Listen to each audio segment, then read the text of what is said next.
அவிட்ட நட்சத்திரக்காரங்க எப்படி உடலில் ஏற்படுகின்ற பிணியை தடுத்து கொள்ளலாம்?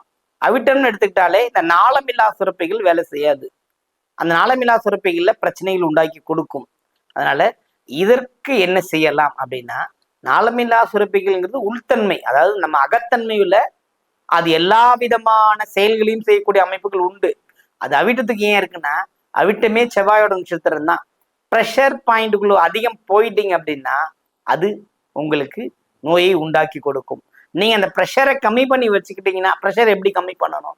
ஏற்கனவே சொல்லியிருக்கேன். அமைதி, தியானம். எது நடந்தாலும் இறைவனோட செயல். நம்ம கையில எதுவும் இல்லை. பேட்டரி மாதிரி தான் நம்ம. ஒரு சார்ஜ் போட்டு வச்சுக்கிட்டோம். அவிட்டனாவே பேட்டரி செல்.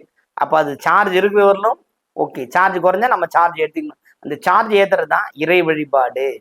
சார்ஜ் ஏற்றுறது தான் தியானத்தன்மை. சார்ஜ் ஏற்றணும் உடல் உழைப்பு இல்லாத உடல் பயிற்சி. இத்தனையும் நீங்கள் செய்து வந்தீர்களானால் உடலில் ஏற்படுகின்ற இந்த நாளமில்லா சுரப்பிகளால் ஏற்படுகின்ற பிரச்சனையும் தீர்ந்து மனமகிழ்ச்சியாக வாழக்கூடிய அமைப்பு உண்டு.